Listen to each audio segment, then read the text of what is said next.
రాజధాని ఇంతవరకు ఎక్కడ కూడా ఏర్పడలా.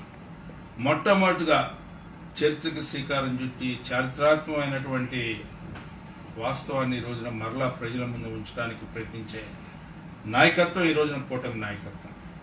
అలాంటి కూటమి నాయకత్వం మరొకసారి తలపెట్టినటువంటి ఈ మహాయజ్ఞానికి, అమరావతి అనే నామకరణం చేసుకున్నటువంటి ఈ రాజధానిని పునర్నిర్మాణం చేసి ప్రపంచ చరిత్ర పుటల్లో చిరస్థాయిగా నిలిచిపోయేలాగా చేయాలనే ఒక తపన పడుతున్నటువంటి కూటమి నాయకత్వానికి మద్దతు పలకడానికి వస్తున్నటువంటి ప్రధాని మోడీ గారిని మనందరం కూడా ఆహ్వానించుకోవాలి, సన్మానించుకోవాలి, ఈ రోజున మద్దతు పలకాలి. అది మన బాధ్యత.